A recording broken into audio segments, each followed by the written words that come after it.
Okay, so the reading schedule for my Prostitution in America project goes like this. Week 1, Foundations. I'm starting with Harlots, Whores, and Hackabouts by Kate Lister. It's Harlot, Whores, and Hackabouts, A History of Sex for Sale. It goes beyond just America, but I thought it would be a good book to start with because it really is like a very broad look at prostitution. So that's the first book that I'm starting with. And then in week 1, I'm also going to read Horror Stories. Horror Stories, A Revealing History of the World's Oldest Profession. And this is by Tyler Stoddard Smith. Okay, week 2, we're still working on foundations. So I'm going to start with What's a Poor Girl to Do? Well, it's not a pamphlet, but you know, these skinny little booklet type things. So What's a Poor Girl to Do? Prostitution in Mid-19th Century America by Elizabeth A. Topping. And then The Forgotten Century of Prostitution, Respectability and the Red Light World, 1720 to 1900 by Richard Fleischman. And then the last book for week 2 is Uneasy Virtue. Uneasy Virtue, The Politics of Prostitution and the American Reform Tradition by Barbara Meale Hobson. In week 3, we're moving into the American West, specifically Colorado. This is actually because I'm taking a research trip, so I had to sort of shuffle things a little bit. I think I would have gone more slowly from foundations, probably kind of going more chronologically, but we had to jump to Colorado. So I'm starting with The 6 Racy Madams of Colorado, which is another booklet, and this is by Carolyn Bancroft. Then we're going to Boudoir to Brothels. Boudoir to Brothels, The Intimate World of Wild West Women by Michael Rutter. And the last book for week 3 is Upstairs Girls. Upstairs Girls, Prostitution in the American West, also by Michael Rutter. Week 4, still in the American West, but now we're moving over to Wyoming because that's part of my research trip. We're starting with the hog ranches of Wyoming. And I think there's a book about the hog ranches of Wyoming, which were really rough brothels.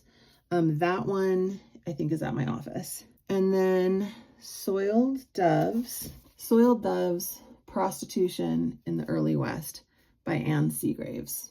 Okay, and then the last book for week 4 is Madame Millie. Madame Millie, Bordellos from Silver City to Ketchikan by Max Evans. So then week 5, we're going Mining West, which again, some of this gets a little blurry, but I was trying to keep it organized. That one is the legend, that starts with the legend of Julia Billette and the Red Light Ladies of Nevada, which is another booklet by Douglas MacDonald. And then we're going into Wanton West, Madams, Money, Murder, and the Wild Women of Montana's Frontier by Lael Morgan. Then we go Montana Madams by Nan Parrott. And then the last book for week 5, because you know that first book was just a little booklet, we're doing 4 books that week, was Selling Sex in the Silver Valley. Selling Sex in the Silver Valley, A Business Doing Pleasure by Dr. Heather Brandsetter.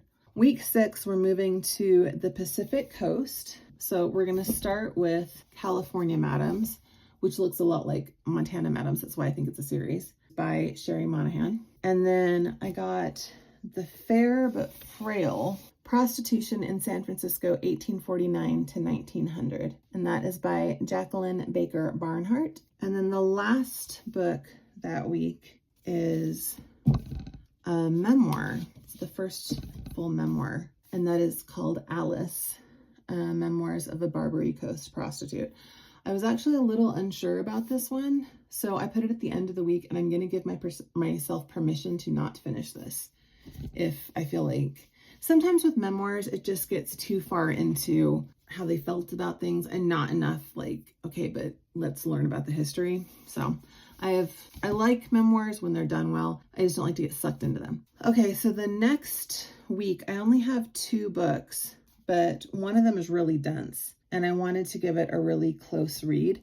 So week 7, we're still on the Pacific Coast, and we're starting with Unsubmissive Women, Chinese Prostitutes in 19th Century San Francisco. I've read this book a couple of times, but I've read it with kind of a different agenda. I want to read it in the scope of this project. So I'm starting with that, and I want to make sure I give myself plenty of time.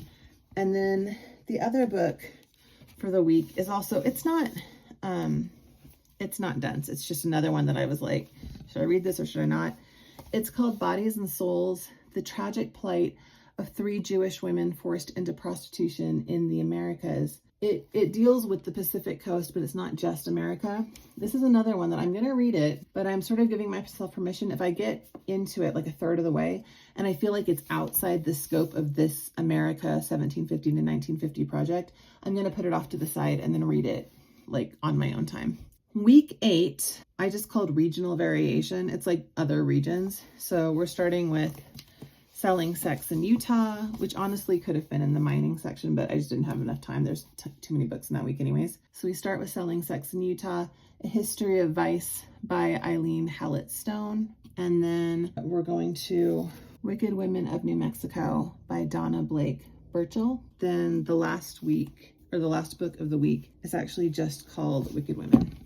This is one, it's not just prostitutes, it's Wicked Women, Notorious, Mischievous, and Wayward Ladies from the Old West by Chris Enns. I think this is going to be a real fast read.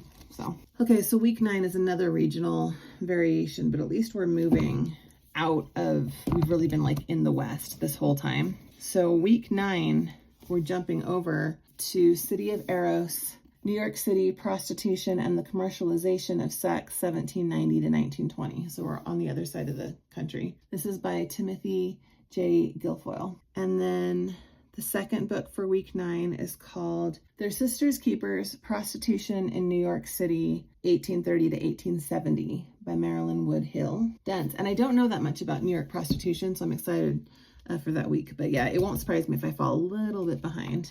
And then the last book of the week is Love for Sale, Courting, Treating, and Prostitution in New York City, 1900 to 1945 by Elizabeth Alice Clement.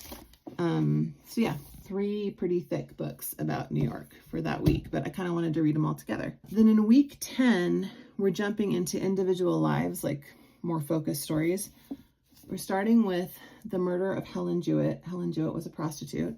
This is by Patricia Klein Cohen. I thought that this would be not only an interesting story, but interesting to see the community reaction and the treatment of her occupation in the newspapers. And then the second book for week 10 is The Underworld Sewer. A Prostitute Reflects on Life in the Trade, 1871 to 1909 by Josie Washburn. And then the last book for week 10 is Minneapolis Madams. And Minneapolis Madams is in my office, but it's a collection of, it's like profiles basically. It's talking about a lot of specific women.